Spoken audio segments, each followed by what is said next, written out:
नमस्कार, विचार मंथन में आपका स्वागत है। उत्तर प्रदेश का चुनाव परिदृश्य लगातार टर्न ले रहा है।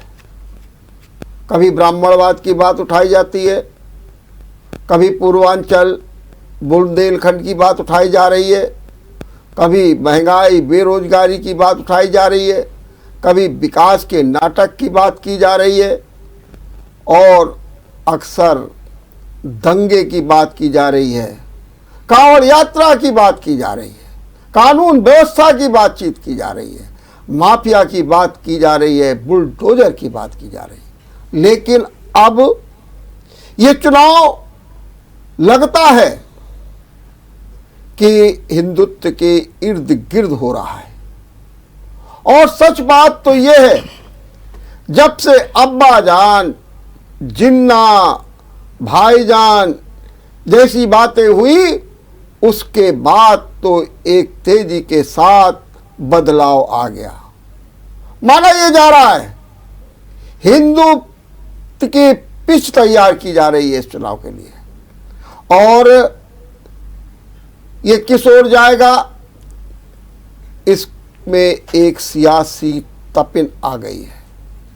और जो ये सियासी तपिन, जिसे हम सियासी ताप भी कहते हैं, गर्माहट भी कहते हैं, वो इसलिए आई कि डिप्टी सीएम केशव प्रसाद मौर्य ने एक ट्वीट कर दिया और कहा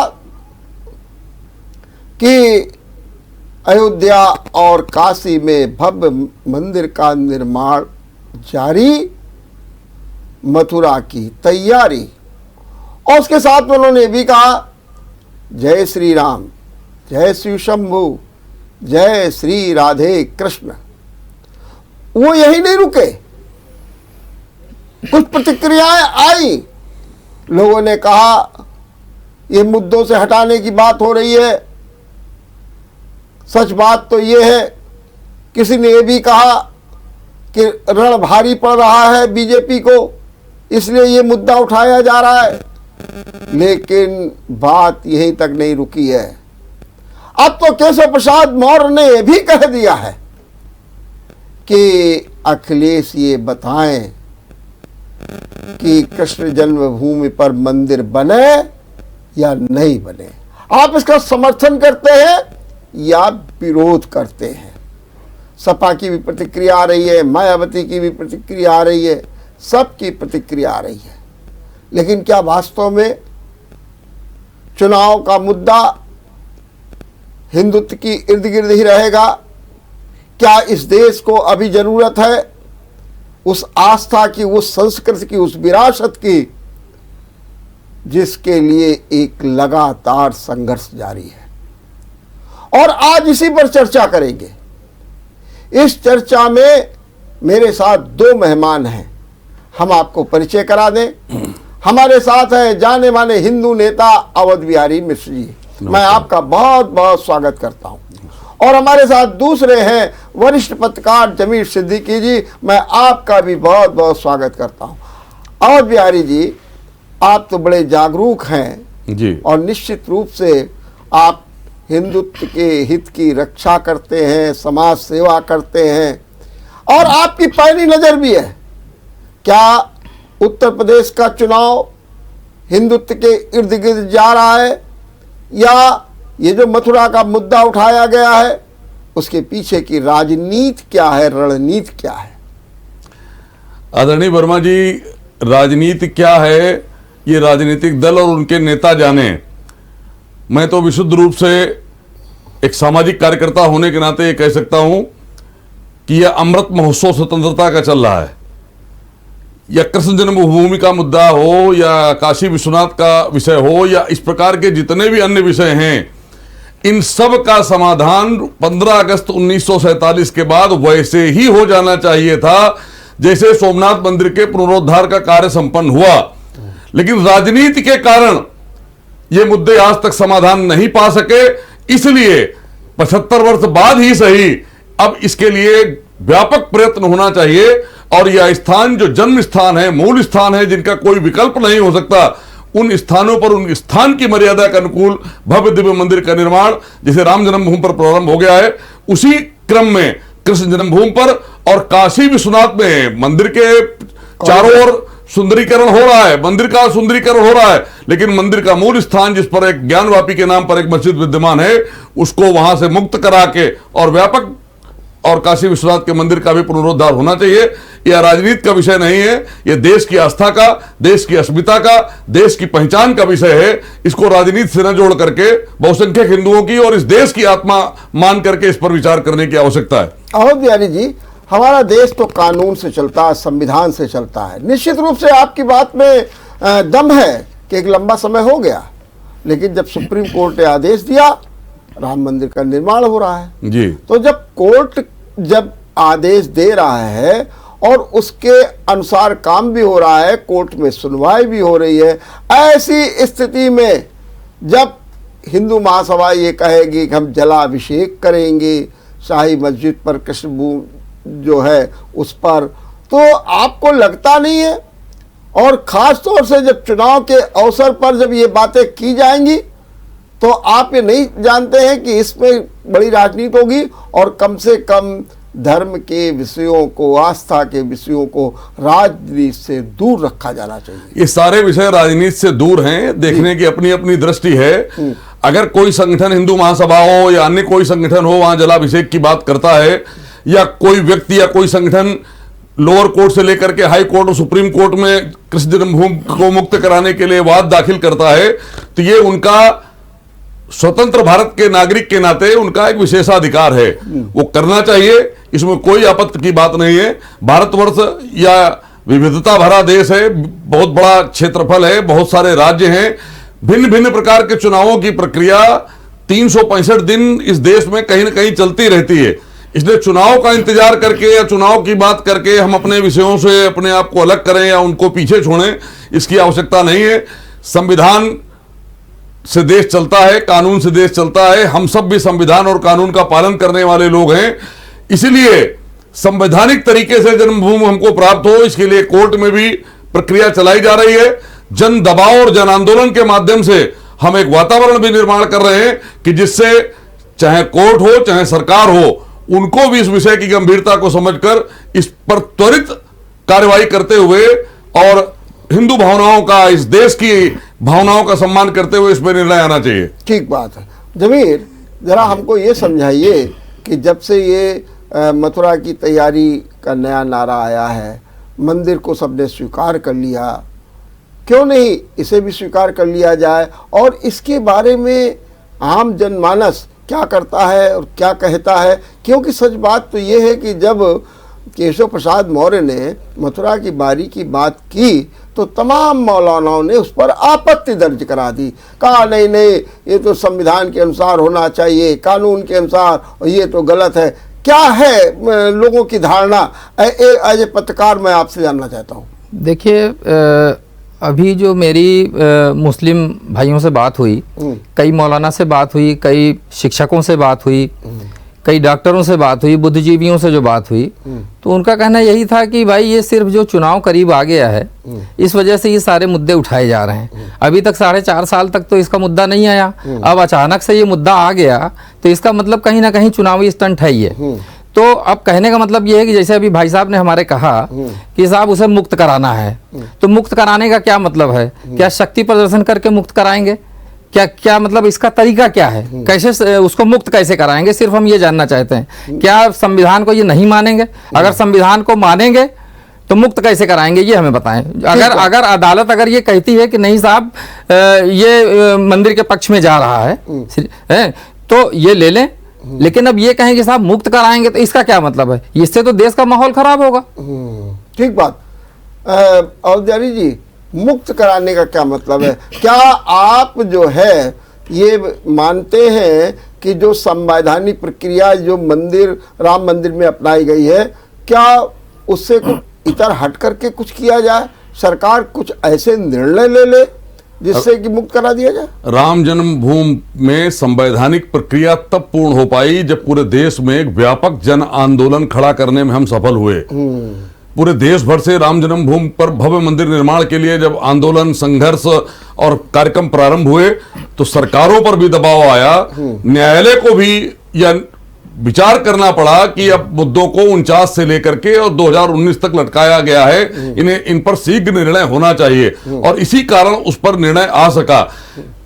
मेरा तो यह मानना है कि राम जन्मभूमि पर निर्णय इतने जन आंदोलन के बाद, इतने जन दबाव के बाद आया है, लेकिन बाकी के सारे जो ऐसे विषय हैं जो देश की अस्मिता, देश की पहचान से जुड़े हैं और जिन स्थानों को एक बर्बर, हिंसक, अमानवीय, जिहादी विचारधारा के लोगों ने केवल हिंदू समाज की आस्था को चोट पहुंचाने के लिए, हमारी अस्मिता को समाप्त करने के लिए, हमें अपमानित करने के लिए तोड़ा गया और उन स्थानों पर नापाक इमारतों का निर्माण किया गया। अगर उन्हें मस्जिद बनानी थी, अपनी इबादत गाह बनानी थी, तो आज भी 2021 के भारतवर्ष में ऐसे तमाम स्थान खाली पड़े हैं जहां पर कोई मस्जिद बनाए, कोई चर्च बनाए, कोई गिरजाघर बनाए, स्थानों की कमी नहीं है। लेकिन उस समय जब आबादी आज की तुलना में कम थी, क्षेत्रफल बहुत बड़ा था, तब स्थान की कोई कमी नहीं थी। इन स्थानों को जहां हिंदू समाज की श्रद्धा थी, मोहम्मद गजनवी से लेकर के, और औरंगजेब ने चौथी बार कृष्ण जन्मभूमि को तोड़ा, तो तोड़ने के पीछे का केवल उद्देश्य यह था कि इस देश के मूल समाज, बहुसंख्यक समाज, हिंदू समाज को अपमानित करो, उसकी आस्था पर चोट पहुंचाओ, और इसलिए इन स्थानों को मुक्त होना ही चाहिए। मेरा तो सरकार से कहना और न्यायालय से भी कहना है कि जनता को इस प्रकार की किसी भी आंदोलनात्मक गतिविधि को करने के लिए विवश न होना पड़े, उसके पहले वो व्यापक विचार विमर्श करके और इन सारे स्थानों को हिंदू समाज के पक्ष में मुक्त करने का काम करें। जमीर क्या कहेंगे, बोलिए आप। नहीं, हम ये कहना चाहते हैं कि जैसे 6 दिसंबर 1992 को बाबरी मस्जिद जो है गिराई गई, उसके बाद फिर तत्कालीन जो वहां पर राष्ट्रपति थे यहाँ के शंकर दयाल शर्मा जी, वो एक नोटिफिकेशन लाए, उन्होंने जारी किया कि 1947 के बाद से जो भी ऐतिहासिक मस्जिदें हैं उसको अब गिराया नहीं जाएगा। वो बाकायदा संसद में पास भी हुआ, बिल पास हुआ। तो सबसे पहले तो उस बिल को ये पहले खारिज करें पार्लियामेंट में, उसके बाद ही कोई बात हो सकती है। और जहां तक जन आंदोलन की बात है, तो आप अगर जन आंदोलन करें तो दूसरा भी तो जन आंदोलन कर सकता है, तो इससे तो माहौल खराब होगा। नहीं, अच्छा, फिर जहां तक इसकी बात है, माहौल अच्छा रहे या खराब रहे, हम अपने जो जायज मांग है, उचित मांग है, उसकी मांग को केवल इसलिए छोड़ दें कि कोई अराजक तत्व अराजकता करके माहौल खराब करेगा। सुप्रीम कोर्ट ने साफ कहा है तो उसकी अराजकता का जवाब देने के लिए सरकार है, प्रशासन है। बाबरी मस्जिद जब गिराई गई तो सुप्रीम कोर्ट ने साफ कहा कि साहब ये जो काम जो हुआ है ये अवैधानिक है। उसी सुप्रीम कोर्ट ने जन्मभूमि के पक्ष में फैसला भी दिया है। नहीं और ढांचा गिरने के समय शंकर दयाल शर्मा जी ने इस पर कोई अध्यादेश नहीं लाया। 1991 में नरसिम्हा राव की सरकार के समय प्लेसेस ऑफ वर्शिप एक्ट आया था, 1991 में, फैसले को आप देखिए, ढांचा गिरा है। और उस एक्ट को वो कोई रामबाण एक्ट नहीं है। अगर देश की जनता उस एक्ट है ना, खड़ा होती है तो वो अलग बात है, लेकिन मैं मानता हूं इसको भारत सरकार किसानों के हित में 3 कानून लेकर आई। कुछ माफिया, किसान, दलाल, ठेकेदार लोगों ने उसका विरोध किया, एक माहौल खराब हुआ और उसके कारण सरकार को जो किसानों के हित का बिल था उसे वापस लेना पड़ा। तो ये राम भक्तों के, कृष्ण भक्तों के, शिव भक्तों के हित का जब बात आएगी, अब आप किसान की बात करें तो उसकी बात, जब आप किसान की बात कर रहे हैं तो उसकी बात भी तो कीजिए जो लखीमपुर में कुचल के मार दिया गया, इसकी भी तो बात कीजिए।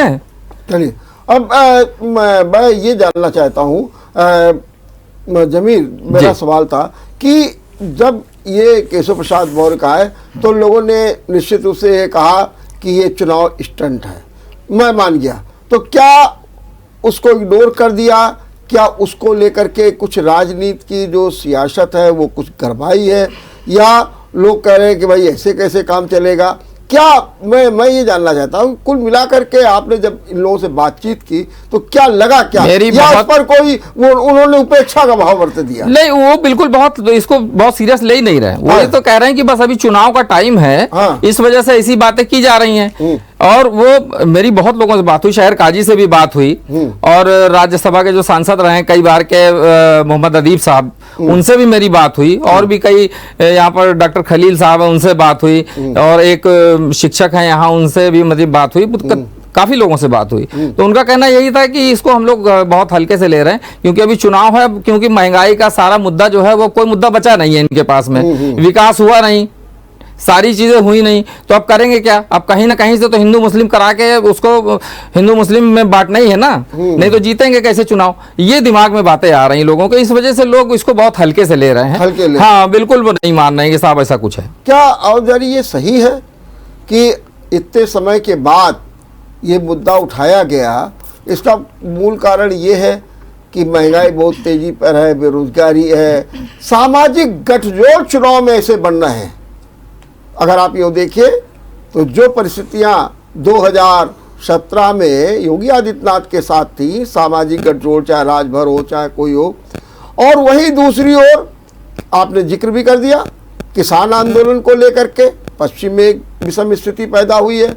तो अगर ये जैसा कि अभी जमीर भी कह रहे हैं कि अब ये एक सोच बन गई है कि ये जानबूझ करके, जैसा कि भी मायावती ने भी कहा कि इनको हार अपनी पक्की दिख रही है इसलिए इन्होंने मथुरा का मुद्दा उठा लिया। क्या लगता है कि आप जो मुद्दा आप लोगों का है उसे बीजेपी ने इसलिए हथियाया है ताकि जो सामने चुनौतियां हैं उनका सामना किया जा सके? नहीं, मैं इस बात से बिल्कुल सहमत नहीं हूं। यद्यपि इसका जवाब देने के लिए कोई भाजपा का अधिकृत व्यक्ति जवाब देता तो ज्यादा ठीक होता, लेकिन मेरा एक कहना है कि चतुर्दिश विकास भी हुआ है, देश का प्रदेश का सम्मान भी बचा है, और पूरे 5 साल में गुंडों और अपराधियों के साथ जिस प्रकार सख्ती के साथ सरकार पेश आई है वो हमारे जैसे मतदाता को प्रसन्न करने के लिए पर्याप्त है। पूरे प्रदेश के अंदर किसी अराजक तत्व और गुंडे को, अपराधी को, माफिया को और सुरक्षित जेलों के अंदर भेजने का काम किया गया है, उनको खुलेआम रहने का अवसर नहीं दिया गया। महिलाओं की भी बात करिए आप, महिलाओं के पक्ष में भी 3 तलाक के विरुद्ध 3 जो कानून भारत सरकार लाई है और जिसका पालन कराने की बात हो रही, उससे महिलाओं की भी सुरक्षा, उनके अधिकारों की भी चिंता की गई है। सब प्रकार से कार्य भी हो रहे हैं। ये कौन क्या जो आपने कहा जाति के गठजोड़, ये कोई भी होंगे, मेरा ये मानना है कि सब केवल नाम रह गए हैं। आप किसी जाति के किसी व्यक्ति का नाम लेकर सोचते हैं कि उस जाति का इतना हजार, इतना लाख, इतना करोड़ वोटर उसके पीछे खड़ा है, तो वो सब मिथ्या है। ये केवल टेबल पर बैठ करके और कैलकुलेशन करने वाले लोगों की गणना तक सीमित रह गया है। अगर सारा का सारा समाज उनके पीछे होता तो न तो 2017 में 300 से अधिक सीटों के साथ उत्तर प्रदेश में भाजपा की सरकार बनती, न केंद्र में 2 बार 2/3 से अधिक बहुमत के साथ भाजपा की सरकार आती। इस देश का हर जाति, हर वर्ग, हर बिरादरी का व्यक्ति राष्ट्र के साथ है, राष्ट्र के उत्थान और प्रगति के साथ है। वो समझ रहा है कि किन लोगों के हाथ में सत्ता देने से इस देश का विकास भी होगा और उनकी सुरक्षा भी होगी, और किनके हाथ में बागडोर देने से केवल लूट रोटी तक चुराने वाले लोग यहां खड़े हो जाएंगे। इसलिए वो समझते हैं। तो क्या आप मान रहे हैं कि जात का अब कोई महत्व नहीं रह गया? आप बिल्कुल मान रहे हैं, आपने ठीक कहा। नहीं, कुछ महत्व भाई साहब हिंदू मुस्लिम मात्रा में होगा, खत्म हो चुका है बहुत बड़ी मात्रा में। या जाति का जो प्रभाव है वो समाप्त होकर के हिंदू के नाते मतदान करने का अभ्यासी बन गया है। और इसलिए ऐसा नहीं है जातीय आधार पर, पारिवारिक आधार पर अगर ऐसा होता तो दिल्ली में केजरीवाल की सरकार ना आती, पश्चिम बंगाल में ममता बनर्जी नहीं आती। अगर ऐसा होता तो कोई हिंदू और मुस्लिम सब लोग समझ गए, हिंदू मुस्लिम फैक्टर सारा हर लोग समझ चुके हैं।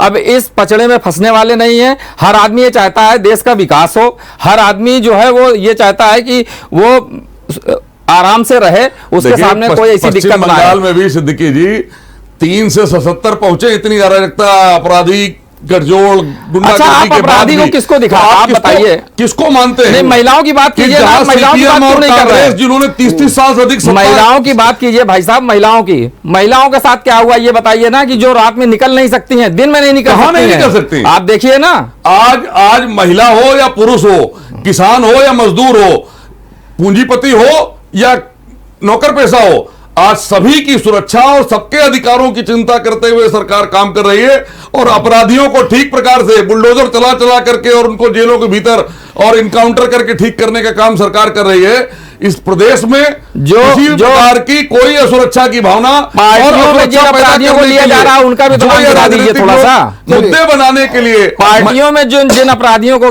लिया जा रहा है उनका भी नाम थोड़ा 2-4 गिना दीजिए। नहीं, वो पार्टी वाले गिनाएंगे, वो हमारा विषय नहीं है। आपने बाकी पार्टियों के अपराधियों को भी ठीक करने का काम करेंगे। एक सवाल है, आपने बड़ी अच्छी बात, तो क्या आपको लगता है कि अब इस देश की जनता, जैसा भी आपने कह रहे हैं हिंदू बनाम अदर्स हो गई है, 80 बनाम 20 हो गई है। क्या अब आप ये मान गए और आपको लगता है कि अब जो भी चुनाव होंगे या आने वाला जो यूपी का चुनाव है इसी आधार पर होगा?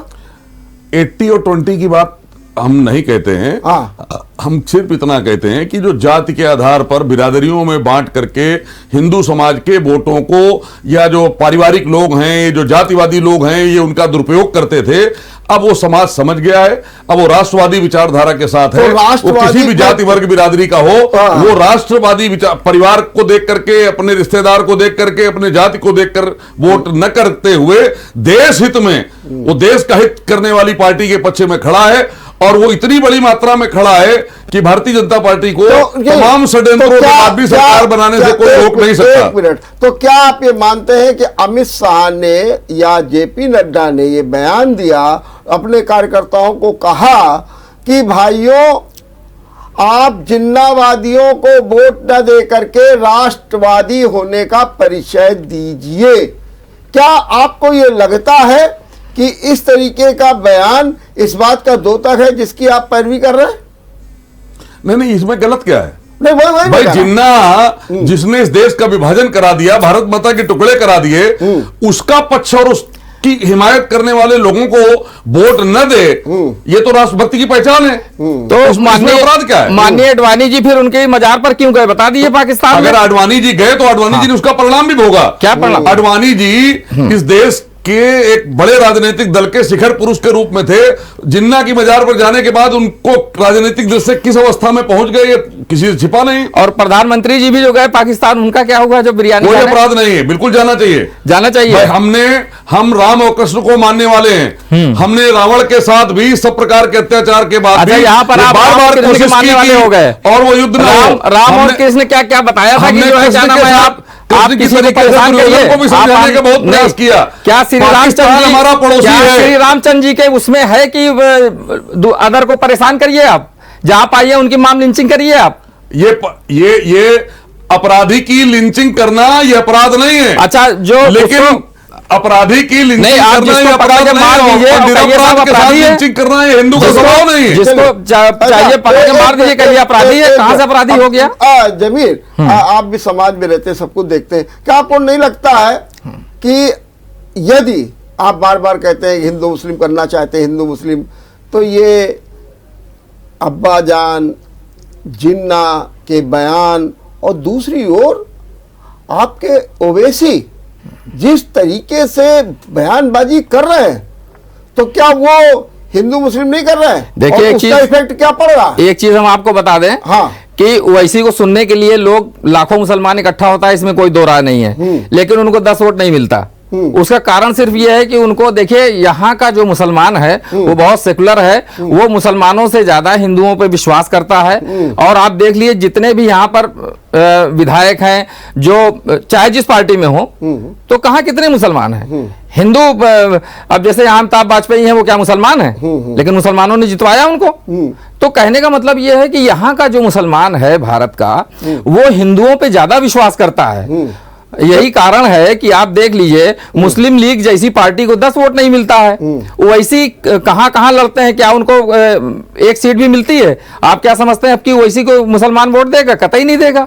नहीं, तो क्या आपको लग रहा है कि ओवैसी को आपके मुस्लिम समाज ने जो बिल्कुल दरकिनारे कर दिया, किस कारण किया? देखिए, वो सिर्फ ये जानते हैं। हाँ। देखिए, उनके एक तो उनके ऊपर ये लगा हुआ है कि साहब बीजेपी की बी पार्टी है, ये मुसलमानों का वोट बंटवाने आ जाते हैं, बांट देते हैं, उसके बाद भाजपा जीत जाती है, दिमाग में है।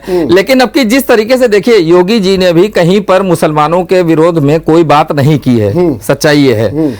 मोदी जी ने भी कभी नहीं किया। ये लोग कभी भी हिंदू मुस्लिम की बात नहीं करते। अब उनकी जो बी पार्टियां वो कर रही वो अलग चीज है, लेकिन उन्होंने कभी नहीं किया। अब जहां विकास की बात आई तो ऐसा नहीं है, मुसलमानों का भी विकास हुआ, ऐसा थोड़ी है। अब अगर किसी को कहीं पर कोई शिक्षक भर्ती हुआ तो उसमें उन्होंने ये थोड़ा देखा कि सब जमीर जैसे ये राष्ट्रवाद की बात कर रहे हैं। हाँ, तो यहाँ का मुसलमान सबसे बड़ा राष्ट्रवाद है, राष्ट्रभक्त है, ये आप समझ लीजिए। ये बिल्कुल गलत फहमी है इनकी, ये देश निकाल दें। अगर ऐसा नहीं हो तो वीर अब्दुल हमीद जैसे लोग यहाँ पर पाकिस्तान को सबक नहीं सिखाते। एक मिनट, और तो आज का मुसलमान यहाँ जो है वो बहुत ही देशभक्त है, अपने देश से बहुत प्रेम करता है। और उसको बताने की जरूरत नहीं कि वो अपने देश से कितना प्यार करता है, इनको बताने की जरूरत पड़ रही कि मैं देश से प्रेम करता हूं, मैं बहुत बड़ा देशभक्त हूं। जो राष्ट्रवादियों का वोट होता है, मतदान होता है, जो हमारे बीजेपी के लोग कहते हैं, खासतौर से सपा के लिए, कांग्रेस के लिए, मायावती के लिए का, और खासतौर से इस समय तो निशाने पे सपा है, तो क्या ये जो राष्ट्रवाद वक्त की बात आप बार बार कह रहे हैं, तो ये जब ये सपा को वोट देते हैं तो ये माना जाता है कि ये जिन्नावादियों को वोट दिया जा रहा है, राष्ट्रभक्त को नहीं दिया जा रहा। इसके बारे में आपका क्या नहीं, भाजपा अपनी बूथ पे देखे ना कितने मुसलमानों का वोट मिलता है। हाँ, सलील जी कितनी बार मुसलमानों को वोट से जीते, आप उठा के देखिए, तमाम आप इतिहास उठा के देख लीजिए कितने, मतलब ये जो है आपके राजनाथ सिंह जी कहां से जीतते हैं, मुसलमान ही उनको वोट देता है लखनऊ में ना, कैसे जीत रहे हैं, तो वो क्या वो भी जिन्नावादी हैं? तो कुछ रह गए हैं क्या कि अब तेजी के साथ बदलाव आ रहा है, जैसे कि नहीं, देखिए यहाँ का मुसलमान हाँ, पहले जैसे था, हो सकता है थोड़ा बहुत कट्टरपंथी रही हो, उसका परसेंटेज होता है, हाँ, ठीक, वो इनके यहाँ भी है, हमारे यहाँ भी है, हाँ, अब है, लेकिन अब धीरे धीरे वो सब चीजें सब खत्म हो रही हैं। आप देखिए इतना बड़ा, अभी देखिए सुप्रीम कोर्ट ने फैसला दिया अयोध्या का, एक चूं से चा तक नहीं हुआ, आपने देखा, इतनी बड़ी बड़ी बातें हो गई, कितनी माम लिंचिंग हो गई, क्या एक मुसलमान सड़क पे उतरा? राजनीतिक पार्टियां जरूर सड़कों पे उतरी, लेकिन मुसलमान नहीं उतरा। राजनीतिक पार्टियों के पीछे भले वो खड़ा रहा कि नहीं। इसका कारण हम ये माने कि मोदी सरकार और योगी सरकार का जो सबका साथ की जो नीति है जी, सबका विकास, सबका विश्वास, सबका प्रयास, उसी का फलदायक है ये। हाँ, बिल्कुल ठीक कह रहे हैं आप। हाँ, वो अपना जो देखिए, जो उन्होंने सबका साथ सबका विकास की बात की है, उस पे वो चल रहे हैं, ऐसा नहीं है। हमारा हम उसको उस दृष्टि से देख रहे हैं। राष्ट्रवादी हो गए, अगर मान लीजिए वोट पड़े हो तो सपा को कितने लोग वोट देंगे? देखिए, सपा की पोजीशन जो है मुसलमानों में बहुत खराब है, बहुत खराब है। अब आप सुन लीजिए क्यों खराब है, क्योंकि जो आजम खां को उन्होंने तोहफे के तौर पर योगी सरकार को दिया अपने को बचाने के लिए, तो इससे मुसलमान काफी नाराज है। लेकिन अभी उसके सामने ये अल्टरनेट देखिए, मुसलमान सबको वोट देगा, भाजपा को भी वोट जाएगा, सपा को भी जाएगा, कांग्रेस को भी जाएगा, बसपा को भी जाएगा, कुल मिलाकर मुसलमानों का वोट चारों तरफ बंटना है। चलिए, हम चर्चा कर रहे हैं चुनाव में हिंदुत्व जो इर्द गिर्द आ गया है, और इस बात की भी चर्चा हो रही है कि राष्ट्रवाद, और ये भी कहा जा रहा है कि अब जातिवाद बिल्कुल टूट रहा है, चलमरा रहा है। खैर, आखिर सवाल एक ये भी अहम है कि एकदम ये मुद्दा क्यों उछला। और बिहारी जी, आप तो भली प्रकार परिचित हैं और अच्छे जागरूक भी हैं। आपको स्मरण होगा कि जब राम मंदिर की बात हो गई तो मोहन भागवत से एक सवाल पूछा गया और कहा गया कि क्या अब मथुरा काशी की बारी है, तो उन्होंने तत्काल ये कहा कि नहीं नहीं नहीं, ये मेरे भी एजेंडे में नहीं है, उन्होंने एकदम खारिज कर दिया। लेकिन एकदम चुनाव जैसे जैसे बढ़ रहा है तैसे तैसे ये मथुरा की बारी, काशी की बारी, ये सब शुरू हो गया है। इसका कारण आप क्या मानते हैं? इसका मोहन भागवत जी हमारे सरसंघ चालक हैं, उन्होंने किस भाव से किस परिस्थिति में क्या उत्तर दिया, ये उस समय का प्रश्न रहा होगा। मेरा तो ये कहना है कि ऐसे जितने विषय हैं उनका सामूहिक समाधान, आज अयोध्या का विषय है, चाहे मथुरा का है, वो काशी का हो, इन स्थानों के पक्ष में हजारों साक्ष्य हैं जो ये बताते हैं कि जिहादी आक्रांताओं ने किस प्रकार से इनको ध्वस्त किया। आज अगर इस्लाम के मानने वाले मुस्लिम समाज के लोग ये चाहते हैं कि इस देश में शांति सौहार्द बना रहे, तो उन्हें आगे बढ़कर आना चाहिए और उन सारे स्थानों को भाईचारे के साथ, स्नेह प्रेम के साथ हिंदू समाज को सौंप दें। न राजनीतिक मुद्दा रहेगा, न किसी सरकार को उसका लाभ उठाने का फायदा मौका मिलेगा, न किसी समाज को बरगलाने भड़काने का और सामाजिक विद्वेष करने का अवसर मिलेगा। तो ये कर देना चाहिए ना, इसमें कानून की आवश्यकता पड़ेगी, ना सरकार की आवश्यकता पड़ेगी। लेकिन अगर ये विषय बने रहेंगे तो कभी कोई उसको कह देगा कि आज हमारे मुद्दे नहीं है, कभी किसी को लगेगा कि नहीं आज ही इस मुद्दे का समाधान होना चाहिए, तो ये विवाद और संघर्ष और आंदोलन और मुकदमे चलते रहेंगे। तो मेरा तो कहना है कि आजादी का ये 75वां वर्ष चल रहा है, 75 वर्ष विलंब से ही सही, लेकिन अब हमें इस प्रकार का प्रयत्न करना चाहिए कि वो चाहे कृष्ण जन्मभूमि हो, काशी का मंदिर हो, या और भी ऐसे महत्वपूर्ण के स्थान देश के अंदर हैं, उन सारे स्थानों को जो उनकी श्रद्धा, आस्था और परंपरा रही है उसके अनुकूल उन्हें सौंप देना चाहिए। ठीक बात है। जमीर क्या कहेंगे, क्या इस दिशा में भी आप क्या कभी सोच होती है कि इस तरीके के विवाद देखिए है क्या, इनको सौंप दे, इनको इनसे निपटारा हो जाए, एक सद्भाव का एक नया वातावरण बने? नहीं, सद्भाव तो जब बनेगा जब ये कह दें कि साहब हमें ये मस्जिद वाली है, जैसे इन्होंने अयोध्या की बात की, अब उसके बाद कहने का मतलब 300 से ज्यादा मस्जिदों की इन्होंने लिस्ट बना के रखी हुई है, तो ये तो कयामत तक मांगते रहेंगे अपना, और कयामत तक इनको आदमी देता रहे, कैसे हो जाएगा भाई ये आपसी सौहार्द की जो बात है। अगर आपको लगता है वो 300 स्थान है, हाँ, उन पर बैठ करके बुद्धिजीवी और जो प्रमुख लोग हैं बात करें, और वो 300 स्थान नहीं, आप क्या बात करेंगे? आप तो लेने के, उसको सिर्फ लेने की बात कर रहे हैं ना कि हम उसको लेंगे, उसके अलावा आपके पास कोई भाई नहीं है। आप बार बार ये कह रहे हैं कि सौंप दें, भाई आप अदालत जाइए, अदालत अगर उस पर फैसला देती है, अगर अदालत के आधार पर होगा तो हम देने के लिए तैयार हैं, आप ले लीजिए। ऐसे निर्णय होते रहेंगे, फिर आप कहोगे कि आप निर्णय होते रहे, आप लेते रहिए भाई, आप निर्णय होते रहे, आप लेते रहिए, लेकिन ये कहिए कि नहीं साहब निर्णय होगा तो हम ले लेंगे, क्यों सौंप दे? निर्णय होगा तो हम ले लेंगे, उसमें हमें कौन रोकेगा? लेकिन हमारा कहना है सौहार्द की दृष्टि से, या आपको लगता है कि कोई इसका राजनीतिक तो फायदा न उठावे, आप कितनी राजनीतिक चुनाव के समय मस्जिदें चाहते हैं, कीजिए ना, मुद्दा न बनावे, आप सौहार्द बनाना चाहते हैं, कितनी मस्जिदें आपको चाहिए बताइए ना। वो सारे स्थान जिनको जिहादियों के द्वारा, आक्रांताओं के द्वारा, अत्याचारियों के द्वारा तोड़ा गया है, संख्या तो बताइए आप, कितनी संख्या है उसकी? वो संख्या जितनी भी होगी, 300 हो, 3000 हो, 3 लाख हो, भाई साहब एक सारे स्थान चाहिए। एक बात आप जान लीजिए, बाबरी मस्जिद लेने में आपको कई 100 साल लगे, अब उतने साल नहीं लगेंगे, उतने ही साल लगेंगे, आप देखिएगा, अब वो समय चला गया, उतने ही साल लगेंगे, क्योंकि एक चीज मैं आपको बता दूं, ये मामला कोर्ट में है, ये मामला कोर्ट में है, और कोर्ट में कितने दिन में फैसला आता है ये आपको भी पता है, और उसके बाद फिर आप तीसरे पे जाइएगा। अब आप जो है कयामत तक लड़ते रहिए, कुछ होने वाला नहीं है, कयामत तक लड़ते रहिए आप, चलिए जब तक प्रलय आएगा तब तक लड़ते रहिए आप। चलिए लड़ने के लिए हम तैयार हैं, लेकिन स्थान हमें चाहिए। चलिए स्थान अगर आपको अदालत दे देगी तो हम आपको दे देंगे, जैसे अयोध्या का अदालत ने कह दिया ले लीजिए, हमने दे दिया आपको, लेकिन आप कहिए ऐसे सौंप दें, ऐसे आप ले लेंगे, ऐसे नहीं ले पाएंगे। वो आपका वो समय दूसरा था जो आपने तोड़ दिया, उसमें योगदान नहीं है। आप देते तो आपको ये कहने का अवसर होता है कि हमने भाईचारे का काम किया है। नहीं, आप अपने आप को देशभक्त कह रहे हैं, तो हम लोग देशभक्त नहीं है क्या? मुसलमान यहाँ का देशभक्त नहीं है क्या?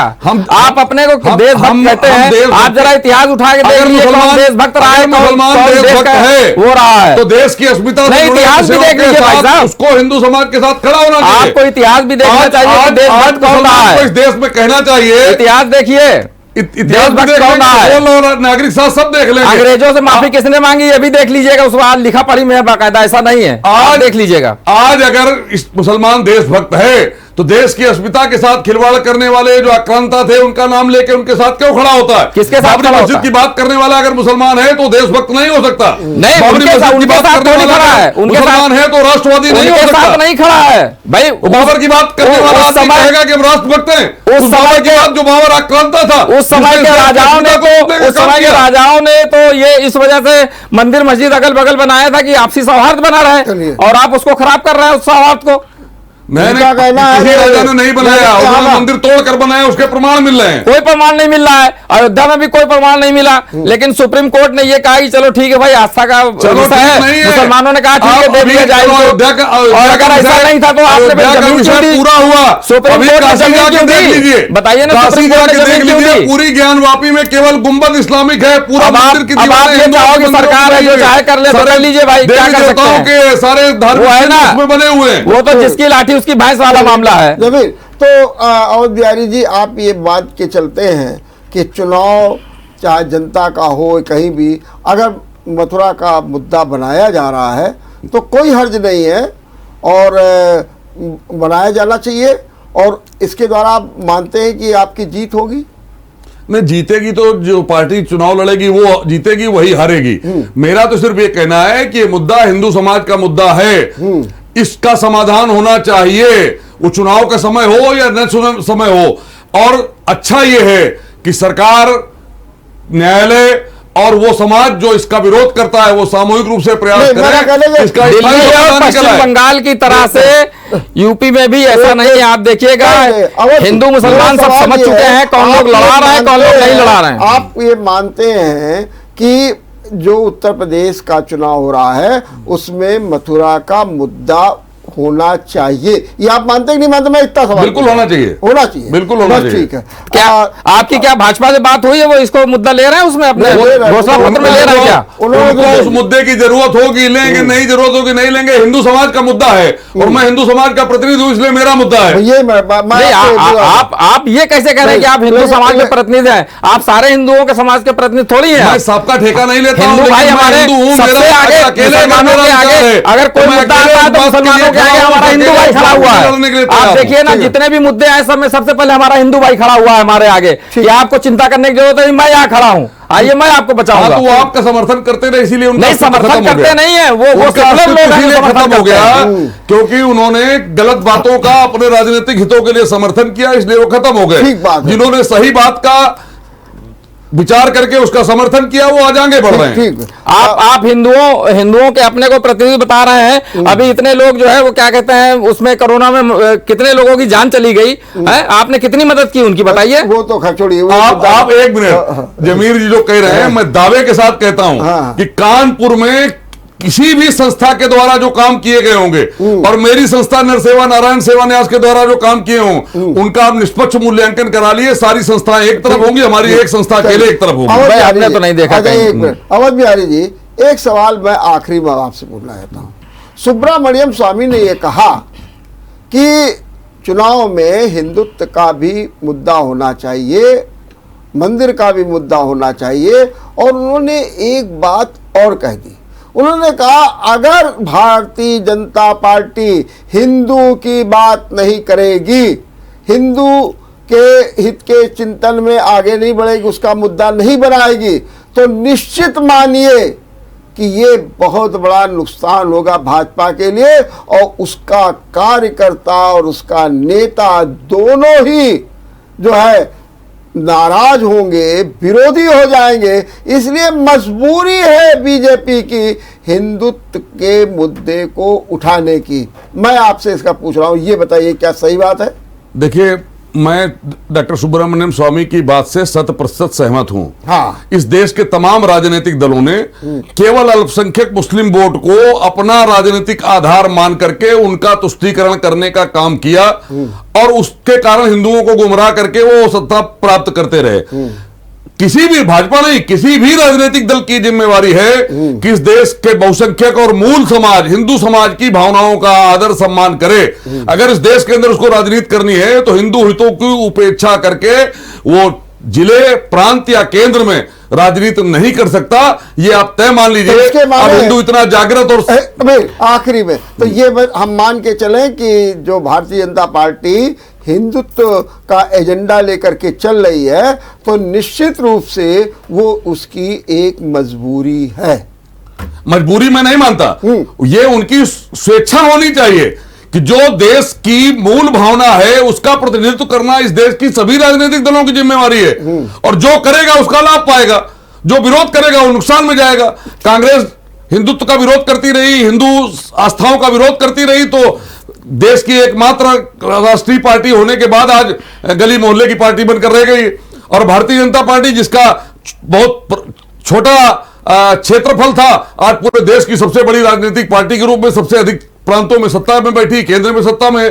तो जो सही बातों का समर्थन करेगी वो आगे बढ़ेगी। बातों का मतलब सीधे सीधे मैं हिंदू की बात कर रहा हूं। ये हम एक चीज हिंदू बता रहे माने हैं। सत्य, हिंदू माने राष्ट्र, हाँ। हिंदू माने सत्य, हिंदू माने राष्ट्र, हिंदू माने इस देश की अस्मिता, हिंदू माने इस देश की आत्मा, हिंदू माने इस देश की परंपरा।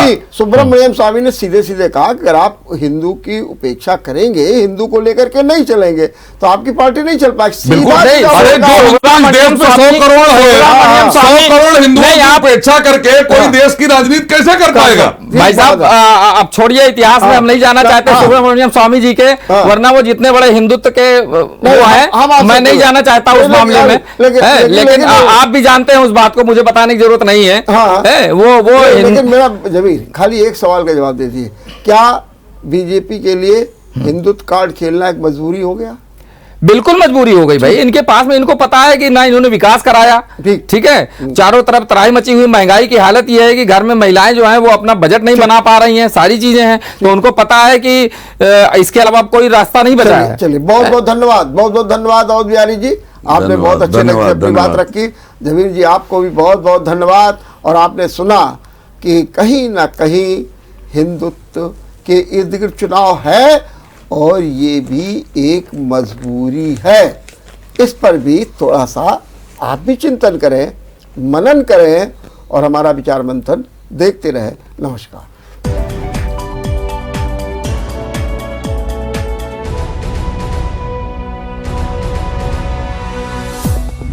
अगर आपको हमारा वीडियो पसंद आया हो तो हमें लाइक करें, सब्सक्राइब करें और ज्यादा से ज्यादा शेयर करें। और हाँ, बेल आइकॉन दबाना ना भूलें ताकि हर खबर का अपडेट आप तक पहुंचे तुरंत। आप हमें इंस्टा, ट्विटर और फेसबुक पर भी फॉलो कर सकते हैं। हमारी आईडी है @JMT News Flash।